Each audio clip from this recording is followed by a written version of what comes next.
कर्जत तालुक्यात दिवसेंदिवस जीवे ठार मारण्याच्या घटनेत वाढ होत असून मारहाण, हाणामारी, खून यांसारख्या अनेक घटना घडत आहेत. मागील काही दिवसांपासून अशा घटना घडल्याचे पाहावयास मिळत आहे. अशीच एक घटना कर्जत तालुक्यातील नांगुर्लेत घडली आहे. अनिल देशमुख हे त्यांची चारचाकी गाडी घेऊन तिघर ते भिलवले मार्ग या रस्त्याने जात असताना त्यांच्यावर 5 ते 6 जणांच्या टोळक्यांनी हल्ला चढवला. अनिल देशमुख हे या हल्ल्यात गंभीररित्या जखमी झाले आहेत. पूर्व वैमनस्यातून त्यांच्यावर हल्ला चढवीत जीवे ठार मारण्याची घटना सकाळच्या दरम्यान घडली.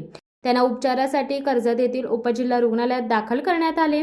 त्यानंतर रुग्णालयात प्राथमिक उपचार करून पुढील उपचारासाठी मुंबई येथील हॉस्पिटलमध्ये त्यांना हलवण्यात आले आहे.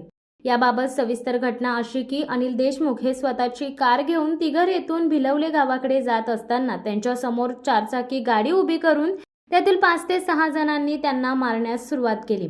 त्यांच्या हातावर, पायावर, डोक्यात आणि पाठीवर जबरी मारहाण केल्याने ते यामध्ये गंभीररित्या जखमी झाले असून त्यांच्या पायाला आणि हाताला मोठी दुखापत झाल्याचे दिसून येत आहे.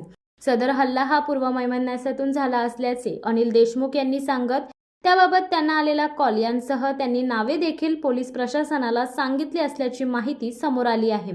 कर्जत तालुक्याला गुन्हेगारीने झपाटले असून घडलेल्या सर्व प्रकाराबाबत कर्जत पोलीस प्रशासन कशा प्रकारे तपास करतात याकडे संपूर्ण कर्जतकरांचे लक्ष लागून राहिले आहे.